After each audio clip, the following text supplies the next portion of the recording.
do an under the skin session real quick, do some track by track lyrical analysis for what is an awesome album. I'm only 3 songs into this record as of my first listening try, really. We have the Wretched Divinity. This is an album now released as of Tuesday, Dale's birthday, through Black Luna Productions LLC. It is on Slam Worldwide. It is on, I think, the Circle Pit, right? Yep. Cool. So it's on both of those channels. Really, really fun. And I do have to say, the one thing I think it was missing, and I'm wanting to see this on some future merch items, the old logo that you guys had on the what is it, the Eradication of the Human Endeavor, the more horizontal one.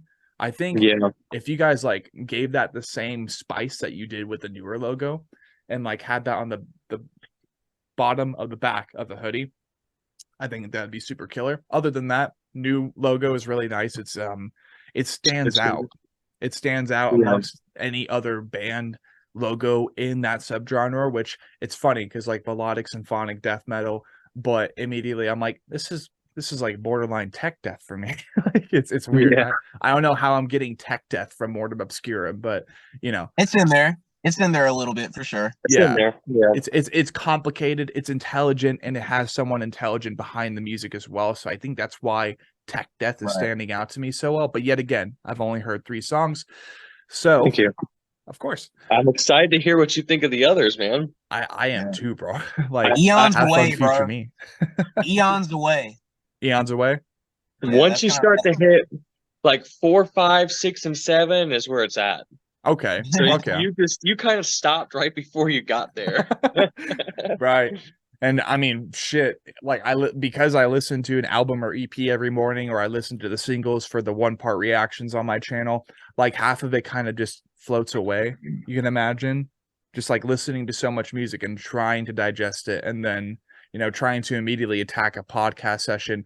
Otherwise, that's like the only way that it stays glued inside my head. So like, I got you. Ultimately, it'll be a fresh listen, even though I have technically listened to it already. But imagine, gentlemen, you walk into a library, you see a book with the album cover on the front, or maybe it's like folded in half, because that's, you know, that's how books are sometimes. The binding, right, it will have the graphic folded in two, very similar to some CDs and the layouts for those. So imagine you find this book in a library, you're like, wow, it's really bright, really colorful. What the fuck is on the front? This looks weird. This looks scary. Whoa, why is there a book that looks like a metal album cover in the library? So many questions already, right? But nonetheless, you pick it up because you are so intrigued. You turn it over and you see the back of the book summary. For you boys, what would be the back of the book summary for this record, lyrically speaking? What is the story that is being told? Mitchell, go first. Dan, right, Dan, this is a question for me, I feel like, more so.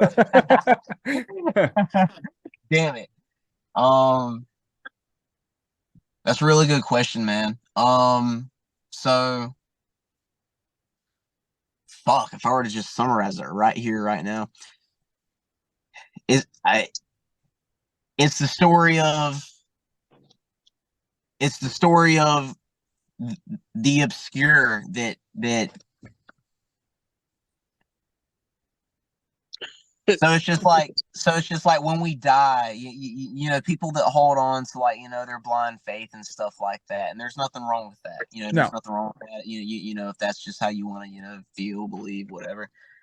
But and in my opinion, you know, those people can say, you know, they know all they want, and that's fine. That's fine if they want to think that way. But my thing is, man, nobody truly actually knows until it happens, bro. Death, you know, what comes after. Yeah. So, going off of, like, you know, the insane, like, you know, colorful, scary album art that it is, it's just like, it's the Wretched Divinity, man. You know, this is like I feel like, you know, this is Mortem Obscuram. Like this is the Wretched Divinity is a story of the unholy divine coming down to earth descending to Earth from a place, you know, so far beyond what mortal comprehension can be, that it destroys everything. Like, it devours everything, including the religious idea, like the thought of sanity that the vast majority of humanity clings on to. Yeah. You know, for, I guess, that fail-safe option. You know, it's just like, damn, we're gonna fucking die, and this is what it is. But, you know, like, you know, hopefully to go to the Holy Land. You know what I'm saying? Nah, bro, the Wretched Divinity, man. Like, you're going back with it. You know what I'm saying? You're going the fuck back with it. Right. That thing's like that thing is gonna make you feel pain. It's gonna kill you. It's gonna make, you know, all the innocent children watch. You know what I'm saying? Like, it, and vice versa. It's gonna make all the innocent people watch. You know, their kids, you know, go too. Man, it is the Pat. It is the absolution of all evil. You feel me? Yeah. No, so if I'm understanding this correctly, a good way to kind of like compact that would be utilizing the name Mortem Obscuram, which means obscure death, which that would definitely be a good thing to add in there, because, you know, people get confused by the name all the time. So it's like Mortem Obscuram translates to obscure death. Well, what is one of the most epic obscure deaths possible? Well, an interdimensional, intercosmic, interspatial being known as the Wretched Divinity, without pride or prejudice, preparing to invoke a great act of misanthropy upon the entirety of humanity, which that's a lot of ease, but, you know, it rhymes, you know, it rhymes. That's So, kind of what we had in mind. What's up? When we It's did funny. that. It's funny because you said it better than me. Yes. Yeah, absolutely. I mean, Yeah. I mean, yeah. I mean, you hit the nail on the head, bro. Exactly that, man. It is the most unholy, you know, divinity that one could ever fucking imagine. Like, Yeah. like, let alone the shit appear before your eyes, and then you die, but you're also witnessing, you know, everything that comes after death, and you're getting pulled to something that is just so far beyond comprehension that, you know, the obscurity of death, man. Like, it's just endless torment, endless torment. I think that's the name of a Mortem Obscuram song or something too from the first album. Right. Let's check Something that real like quick. that. It essentially is that. Endless. Danny hit on it before I did, bro, and I'm just following it. Like, I'm following up, bro. You feel me? So yeah, there's Well, definitely first album was really mainly about Egyptian stuff. Yeah. You know, but it was the same ideology. Yeah, but I definitely went away from that. But the idea itself is still, you know, the same. Obscure death. Yeah, Yeah. seriously. Mortem Just a Obscuram. different perception, man. Different Right. perception. Yeah, no, I like that.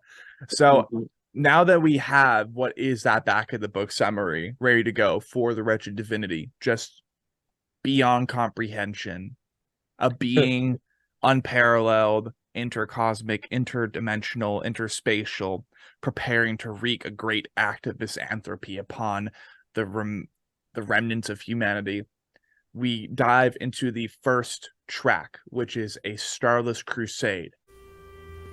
Cool.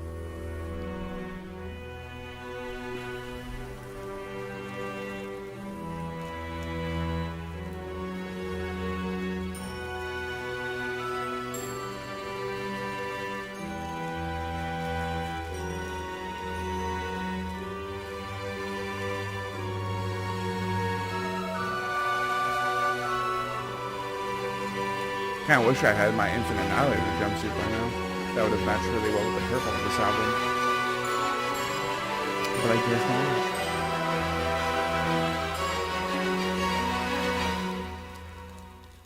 Mitchell, you got to take the helm on this one. We're enacting some frontman syndrome right now. What is this song about? Starless Crusade is this beautiful intro that Dale created, and I feel like it, if I remember correctly, it came down to like, all right, man, I mean, you know, is this like, I guess we're gonna go with this type deal, and it's just like, you know what, man? Yeah, like going off of what this album is, with what each track is and the way it sounds, etc. To me, what a Starless Crusade is, like that sound that you hear before it goes into the Wretched Divinity, to me is definitely a proper intro. And I say, I title it a Starless Crusade because, bro, it's all about to be gone. You know what I'm saying? Like, you feel me? Like, it's about to be fucking like this motherfucker, like the Wretched Divinity is about to devour all of it and then go back to where it was, type deal. Yeah. Dale, how about you? When you were writing it, did you have any obviously, like, you had the purple boogie monster on the front, the purple cosmic monster on the front of the album in mind, but was there anything else you were thinking of whilst you were writing all of this? Maybe any specific imagery, like scenes? Struggle. Honestly, music kind of like poured out, the opposite of writer's block. And that's like due to hardship, and just being able to express yourself. Yes.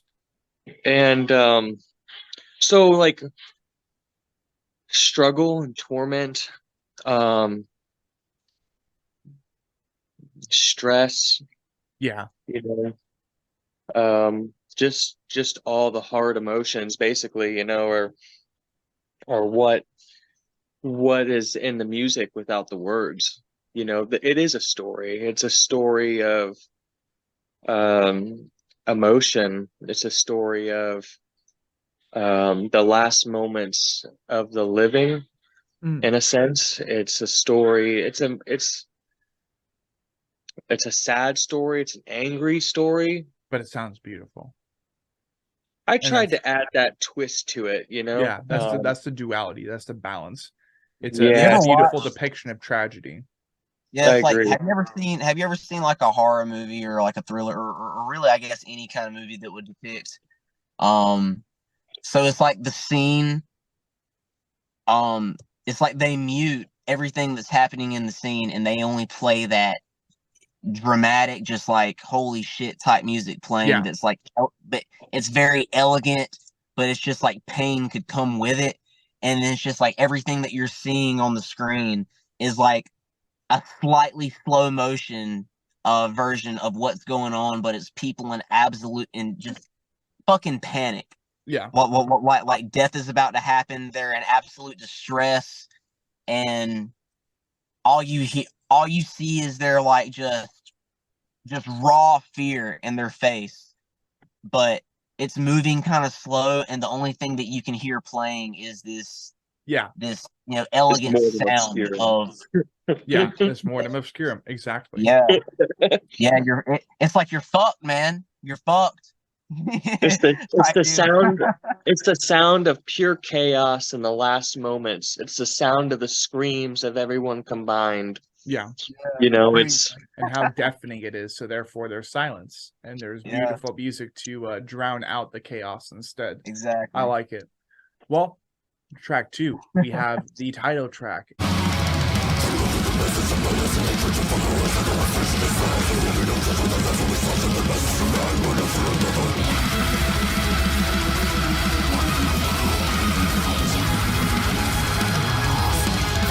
And I'll tell you what, boys, I am always a whore, an absolute harlot for a good title track, because that means that everything built around it is meant to kind of, well, yeah, it's like everything's built around it, simply. So when you have a good title track, that's what really becomes the epicenter of the release, even if it's whether it's at the beginning, the end, or somewhere in the middle.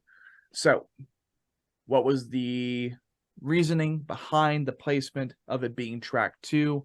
What's going on lyrically speaking? If there is anything else to describe other than the back of the book summary, take it away. Me? That's definitely a question for you. All right, so the Wretched Divinity, man, before it was ever even called that, it was a single before I was even in the picture called The Unsung Monarch, which was sang by Griffin. So instrumentally, the song was already released. You know what I'm saying? Just with a different bass player and a different vocalist. The vocalist being Griffin. So when he quit and Mortem was having auditions for a new vocalist, that song, the instrumental to that song was the audition song. Oh, all right. Yep. So I figured. This was your debut. Yeah, exactly. Yeah. This was the first song. The Wretched Divinity was the first song I tracked. That's sick. I'll be right back. I seen it when Breathing Process, shared the Unsung Monarch. Yes. Which is originally the Wretched Divinity. Now or the other way around. The shit. Say again? The other way around, you mean? Yeah, so originally the Unsung Monarch, now the Wretched Divinity. The Wretched Divinity, right. Yeah. So I remember seeing the Breathing Process share that shit, and I kind of kept up with the band from that point, thereon. And I remember seeing Mortem needed a new vocalist, all of a sudden. So I was just like, shit, all right. And I remember seeing that they had posted the audition song, which was the instrumental to what is now the Wretched Divinity. And I was just like, all right. So I auditioned, and I was just like, fuck. This is an opportunity for me. I gotta write some hard ass shit, and I gotta display like some sort of something to like do my best to ensure that I get this spot, man. Like I gotta do something different that I feel like none of the other auditions would probably do. So like the first thing that you hear vocally in the Wretched Divinity is me do this like Danny Filth-esque like banshee scream, you know what I'm saying? Yes. And I don't typically do that shit. As a matter of fact, I'll be honest with you, I'm not really that consistent with doing that type of scream. But there's new grounds for you for sure. Yeah, absolutely. Yeah, for real, it really is. I just like I knew I needed to do something. I needed to do if I wanted to ensure that I was gonna like to me at least get this position. I needed to do something different. Yeah. So I did that, and I wrote the lyrics. I wrote the lyrics, and I just called it the Wretched Divinity, man. The music sounded epic as fuck, so I was just like, all right, the Wretched, give it somewhat of an epic name that like kind of tells like the whole of whatever the fuck one thing would be. Because the Wretched Divinity, if you didn't know any better, would sound like an album title as well, to me at least. But so I sent that in, and not long, I remember, man, like I waited a week. I asked them the question on Facebook before I was in the band. Like, I asked them a question, regarding the instrumental and how to like, send it, to send it through a Dropbox file, etc. So I waited a week. I didn't touch the shit. I listened to it on and off for about a week. Didn't talk to these guys at all or anything like that until 1 week later. I sent in I recorded my shit. I'd been writing it the entire time. You know what I'm saying? Like I've been listening to it, and just writing to it. But I sent in my audition, and not long after I sent my shit in, bro, I remember them boys like Dale or whoever, maybe even Alex at the time, I don't fucking know, messaging me like, can you do a video call right now? And yeah, so I joined a video call, and it was them two, and they were pretty much just like, yo, that's that fucking shit. And I was just like stoked as fuck that Dale dug it. And actually, as a matter of fact, I'm gonna go back on that. As a matter of fact, Dale was the one that was kind of questionable about it, whereas Alex was the one that was like, "Yo, trust me, bro. This is this is it." If I remember correctly. But I questioned the banshee scream. Yeah, exactly, because it was weird, man. Like that shit, it's weird. Not too many people do like some shit like that. It was unique, and I think that it's like we heard it as in like it being like a Cradle of Filth kind of scream,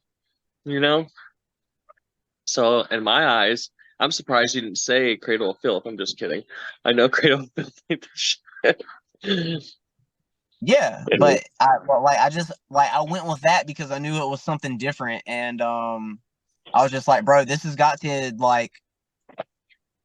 like I said, in my opinion at the time, ensure that I get this fucking spot, man. Like, because I was like hungry for it, man. I really, Yeah. for real, man. Like, I wanted to be a part of something that was like on some crazy shit. So I wrote it, I guess, like the lyrics to something that's already sounded epic. I tried to match it with lyrics and a vocal performance as well. And yeah, we just kind of like settled on that being, the thing from, I guess we didn't really have like a set. Honestly, from the beginning, I wanted this to be like, the songs that open up the album or whatever, and Right. essentially, it is the opener for the album, essentially. Yeah. But yeah, I mean that it wasn't hard to reach, a group decision on that. So that's what that is. Sweet. All right. And Dale, do you have any other commentary to offer on the title track before we move on to track 3?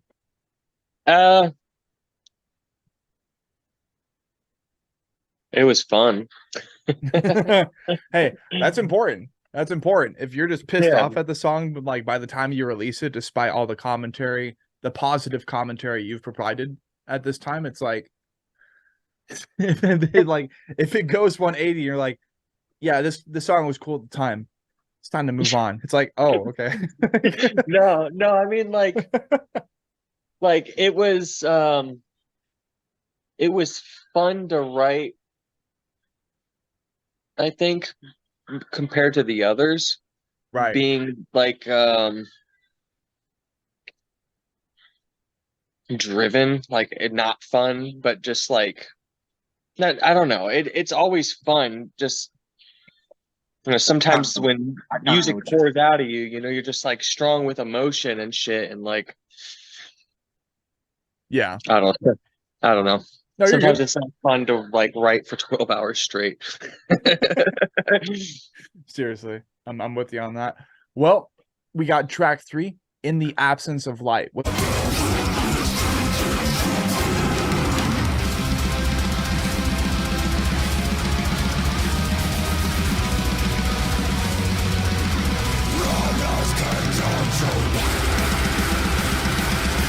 going on here, boys?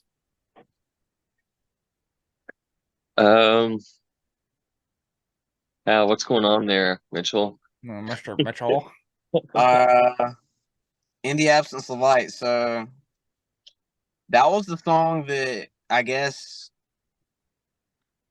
I mean, I don't think I really had much to say in that one. I feel like y'all or Dale or whoever, Dale of course, but I reckon had already decided on that being one of the singles that comes out, and so In the Absence of Light is one of the more, I feel like, slower songs on the album, but it's still damn good. Like, it still has its hooks in there and shit that's it's sick and heavy and like and all that. But it is one of the slower songs on the album. It's the second single from the album, and I didn't realize until I mean, I knew this before. This is funny, but I didn't even fucking like actually realize until sometime afterwards that In the Absence of Light is also the name of a Abigail Williams album that I already knew about. Ah, Listen to, you know what I'm saying? And I didn't even realize it until afterwards. I thought that was really funny. But no, like In the Absence of Light is about basically where the divinity itself, is its origin is, you know what I'm saying? Like it's in the absolute black, beyond nothingness, you know what I'm saying? Like it resides in what is absolute, blackness, and it's just, a place where like that is your God now, you know what I'm saying? The divinity itself in its its own environment, I guess you could say. That is your God now, and that is where you are in the absence of light. That's what it is to me. right. It's trapped in a box to me. It's not in a sense of music, but like this entity is trapped in this box hearing the same shit. God. I don't know, and like it's a darkness, like it's probably one of the darker songs on the album. Just because of the inevitability of it. Yeah. What do you mean? Like the well, with the Wretched Divinity, the title track in mind, it's like the Wretched Divinity has descended upon Earth, and now in the like because of its descent, everybody is inevitably obligated to becoming in his presence, being in the absence of light. You're absolutely right on that. That's what it is, bro. Yeah. It's that, and musically, it's not really supposed to be. I felt, and that's why I wrote it that way. I felt like musically, like when it brings this place of origin to you, that is just absolute, just like I said, beyond nothingness.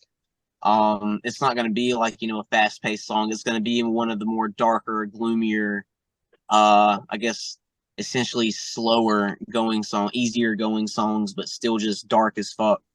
Right. So I just felt like it was appropriate. Absolutely. Sweet. So with that in mind, that was The Absence of Light, track 3. We move on to track 4, Awaiting Their Hopeless Eternal.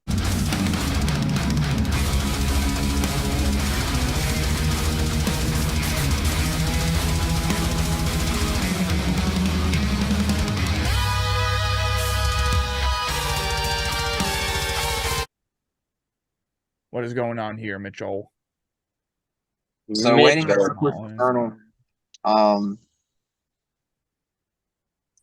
Musically, it's more on the more, I guess, exciting side of things. Like it goes back into that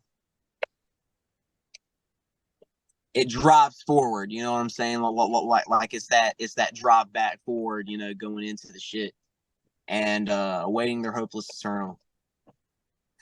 It's to me, it's hope. I'm trying to gather it myself, man. Basically, the people that are like now in the absence of light, you know what I'm saying? Like this is the process. Like this is what is to come. Like this is a part of the suffering that comes with what it is that was brought to you, and this is just how it is. It's just another conclusion of the story. I don't want to look at it as a filler song because I feel like it's definitely more than that. It's got some really cool parts in there, especially instrumentally. There's a cool part in there where it kind of goes into it's not a breakdown, but it's like a slower, groovier riff after like I announce what the name of the song, like I'm screaming the title of the song, and then after I say eternal, I say grave, and it goes into something that's sort of like a breakdown, but it's brutal, man. You know what I'm saying? It's like basically them, going through the shit now, Cool. Yeah, but it's that middle point. It's that middle point. They're going through the shit. They haven't reached like the absolute fall. Like they're suffering through the shit. Oh yeah. Let's see. We have track 5, The Temporal Form.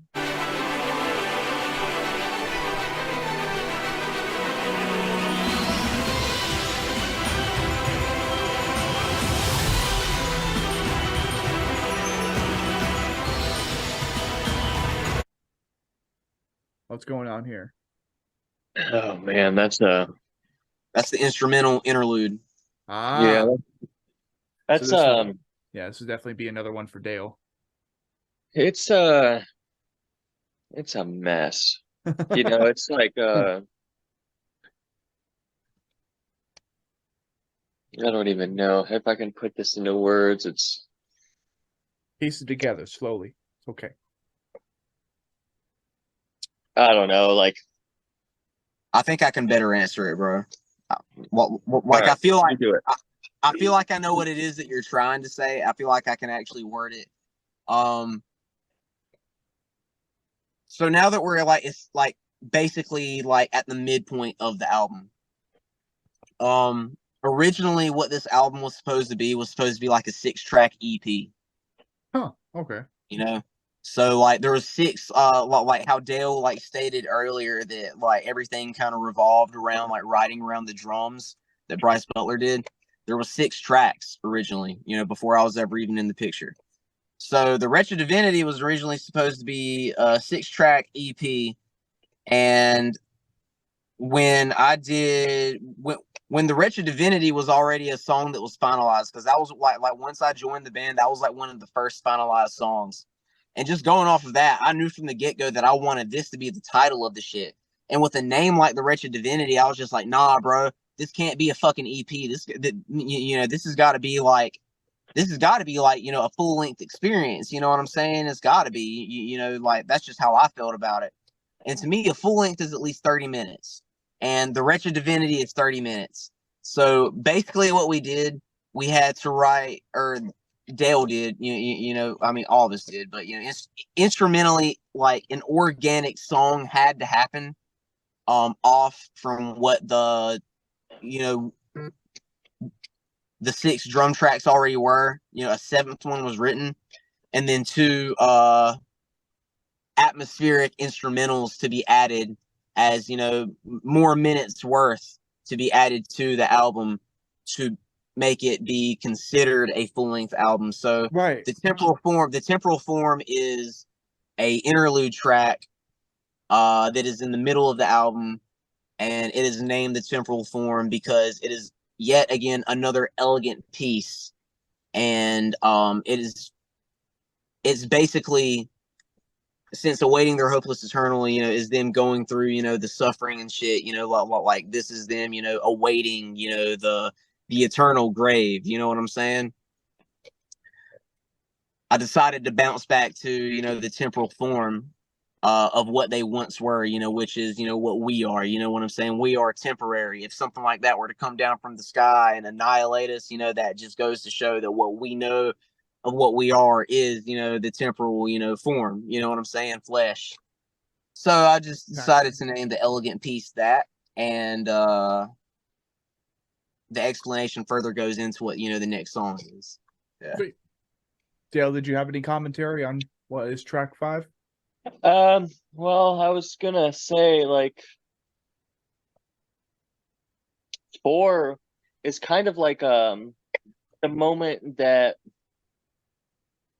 humanity realizes its demise, and 5 is them accepting it, and 6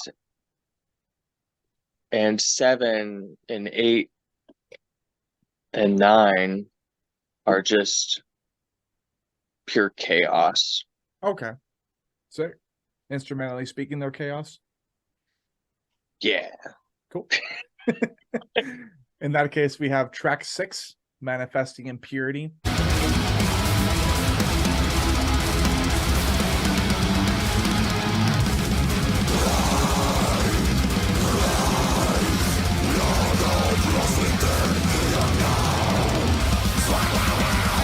Being that the remaining 4 tracks on this full length are meant to manifest chaos and impurity alike.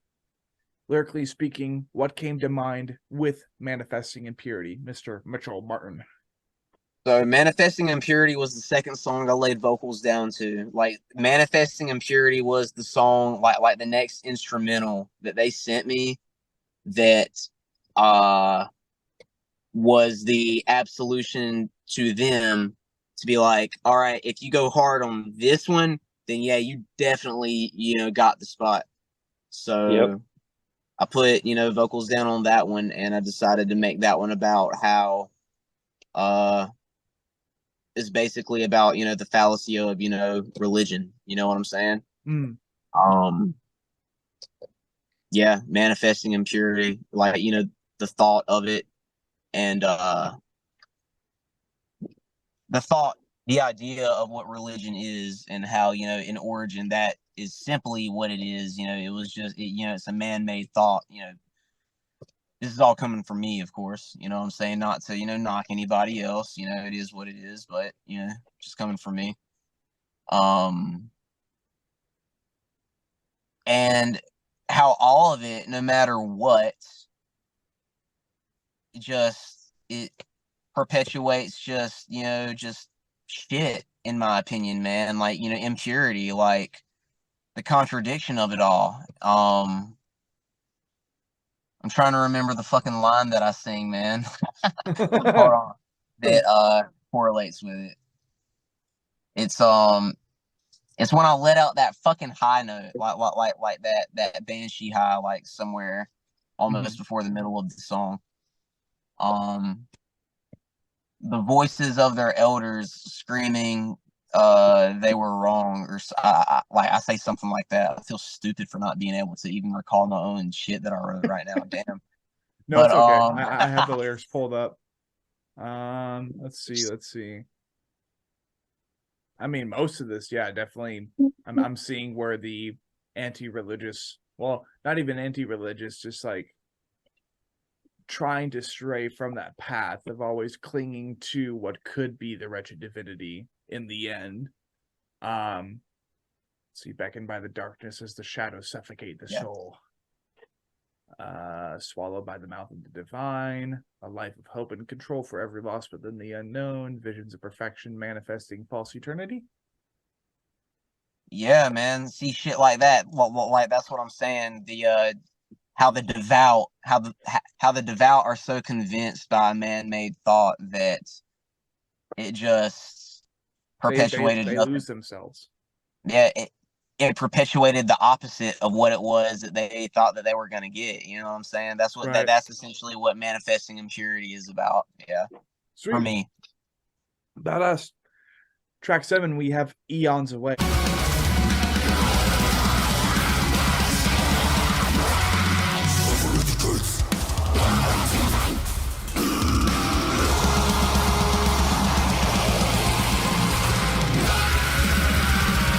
Which, is it spelled E-O-N-S? I thought it was A-E-O-N-S. There's two different ways. I think that's the British way to spell it. Oh, Aeons. Yeah. All right, cool. Like that's like the old English. Like I think that's like actually I think that's the way the British would spell it, I guess. But in America, it's E-O-N-S, and I didn't want to be edgy and go with the A. E-O-N-S. You know what I'm saying? Yeah. Gotcha. All right. Well, being that this track is another one that is meant to invoke chaos and promote misanthropy, as is the entire record, really. What's going on lyrically here that kind of separates it from the rest? If not, what continues the story? So in this song, this is this. All right. So lyrically, it's about basically the divinity taking the mortal souls into the trenches of a bleak blackness within this outer universe that's where they just face eternal torment. You know what I'm saying? In this song, it's funny because I actually referenced the first album's title name.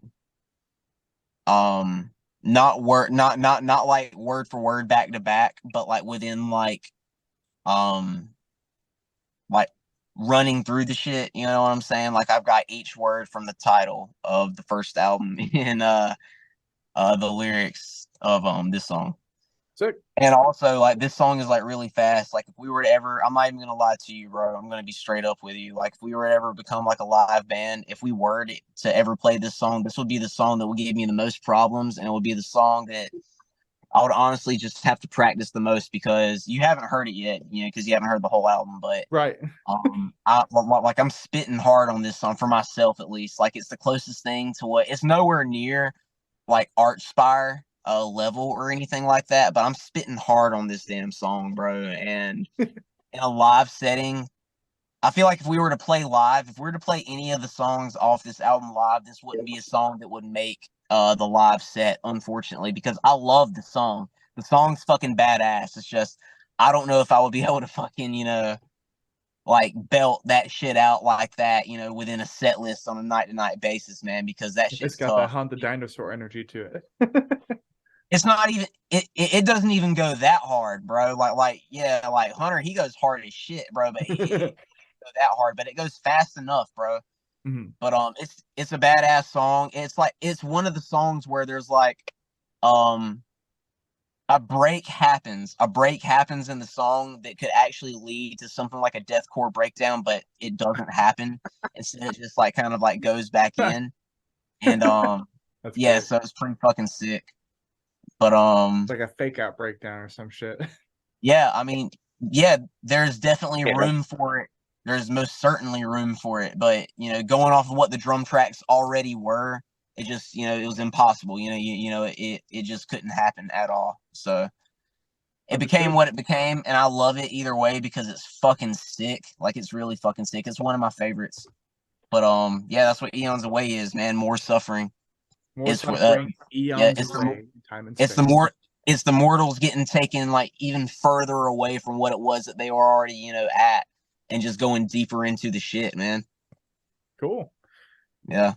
Track 8, we have A Testament to the Void.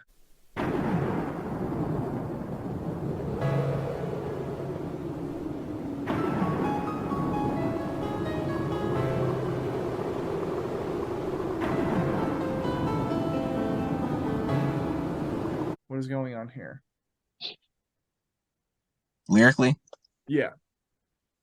A Testament to the Void is the divinity making its peace and its promise to where it's from. Like this is its purpose.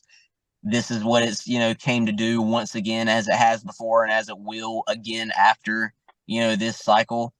And this is just it's I guess it's an ode.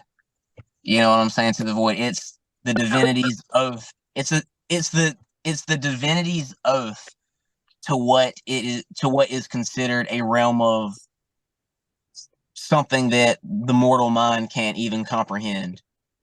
It's devotion. It's absolution of everything. For it is basically what this song is about. It's more like I feel like it's instrumentally it's crafted more elegantly, rather than some of the other songs. Like it's not as like slow and dark as In the Absence of Light, but I feel like A Testament to the Void would be like the next song that would be like a runner up to something like that. And that's just what it is. It's like an ode that the divinity is making to its origin of place. Sick. Last track, we have The Glass Kingdom.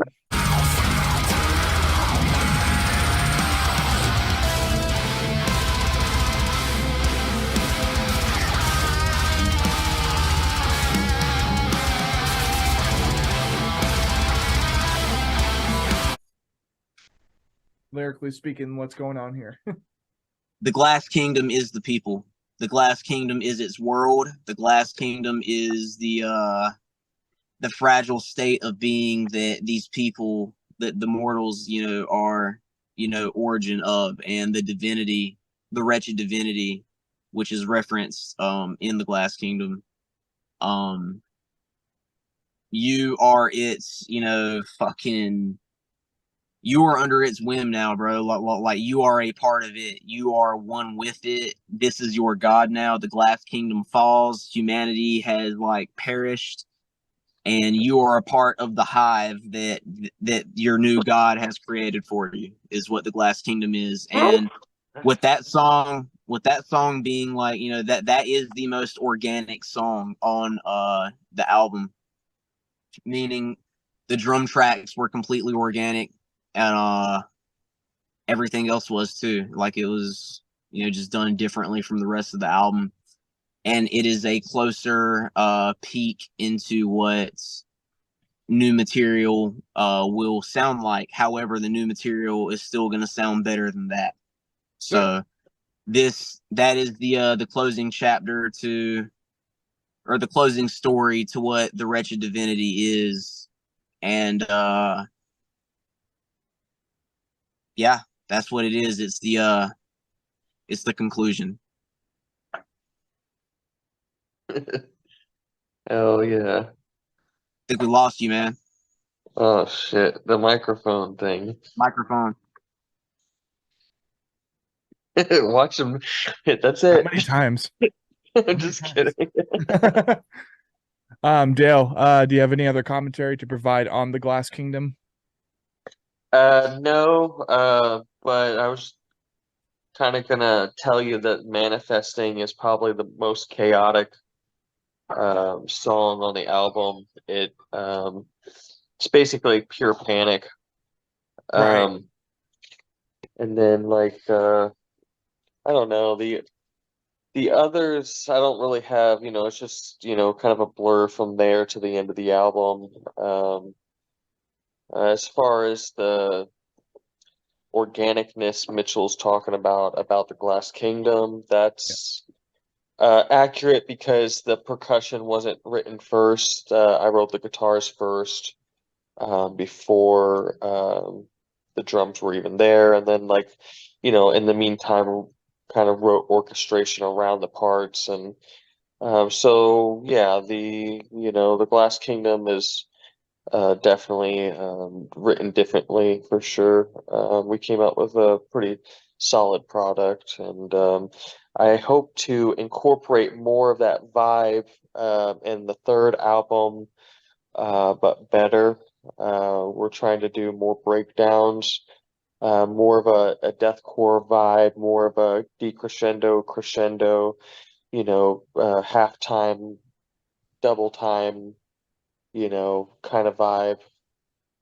So the third album should be have more dynamics, I suppose you could say. Cool. Yeah, You're that gonna hear works. me. You're gonna hear me do more gutturals, man. Ooh. Oh shit. Okay.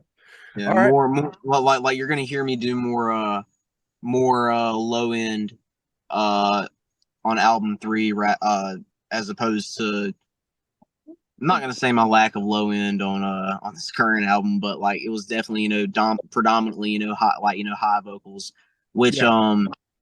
that's honestly probably not gonna change. Like that's probably not gonna change, but you're definitely gonna hear more gutturals and low end vocals from me on album number 3 for sure. Considering it's gonna go more of a deathcore speed with some breakdowns and just a different vibe overall from what the Wretched Divinity is. Where that's more of like straightforward, not really any breaks that that you'll come to see once you listen to the whole thing. Yeah. It's straightforward and it just goes. Whereas album number 3 is going to be more. It's going to have breaks and some of those like jumpy, brutal parts and shit. So that's Sweet. something to look forward to. That's probably going to piss off some of the elitists that prefer the death metal style, But Oh either well. way, yeah. Oh well, man. Also, on another note, I cannot believe that we've been doing a podcast as long as to good old Mitchell over there, the sun setting, and like it's now dark in his car. It's insane. I'm in the absence of light, man. Yeah. But that will That's right. be the end of the Under the Skin session. So this has been episode 55 of the Anatomy Crosscast, featuring both Mitchell Martin and Dale Urban Allan of Mortem Obscuram, translated in English to Obscure Death. Their new album, The Wretched Divinity, is now out through them under Black Luna Productions. It's over on Slam Worldwide. It's on the Circle Pit. It is like, go stream it, people. I know I still have yet to stream the entire thing. Consider buying it on Bandcamp, because I always forget about that. I never go on there myself, but I know it's a really good way to directly support your bands. Their merch is also on there, so please consider supporting the band. Boys, do you have anything else you want to mention or promote before we go ahead and end the session tonight? No, that's pretty much it. Cool. Yeah. Mitchell? Thank you. Yeah, of course. I appreciate you for having us on. I really appreciate everybody that's checked the album out. Everybody that's been listening before this album was ever even mentioned, and stuck around to be true to their support. I fuck with you. appreciate you buying some merch if you have, and if you could do that still. um, fuck yeah, I just appreciate all of it, man. Like all the good that's come from it, all the feedback, good and bad. I appreciate all of it. It's fucking dope. Cool. And hell yeah. Hell yeah. So that being said, ladies and gentlemen, and everything in between, this has been Sean Cross from the Sean Cross channel, from what will be Dark Matter Investigations, frontman and to be bassist of Blind Within Our Failures. Let's see, freaking overarching leader, CEO for TSK, what will be TSK coming back from the dead, hosting the Anatomy Crosscast featuring Mitchell Martin, Dale Urban Allan of Mortem Obscuram. Go stream the album, and we will see you guys next time.